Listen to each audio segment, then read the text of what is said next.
Once upon a time, may unanong naghamon. Di ba sabi mo mandidis ka? Ba't wala kang nilalabas?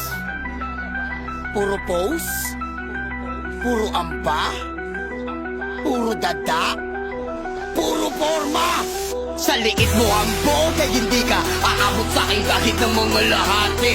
Yung dating bantogay, mas lalong umina, kaya hirap na rin siya na makaabante. Hoy paring hambog, puta pare maliga, nang binulabog kayo huwag kang makapante. Hindi masama na sa akin na yaminin mo na pumilip ka rin, pero dito sa aking tago, itangunguyain mo bye-bye.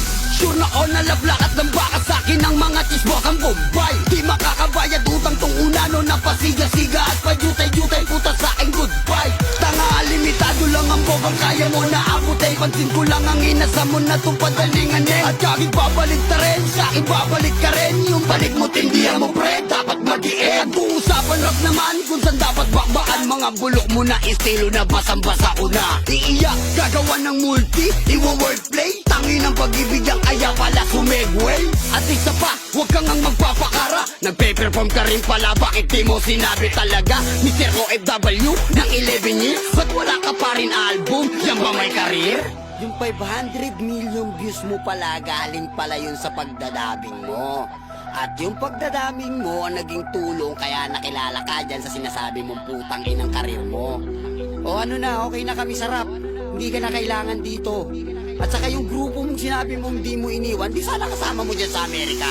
Gago! Asan ka na? Yan ba yung hindi nang iwan? Kaya pala kambog, lakas lang magangin-anginan. Prinsipe support, wala kang ang ari-arian. Nangungupakan sa tatet, tapos galing-galingan. Pinakinggan ko yung mga kanta mong magiging million views, pero nung nagpalit taon, wala nang kwenta. Di bumenta, lubog ka na pandak, kaya bumabalik eksena. Ang tangina!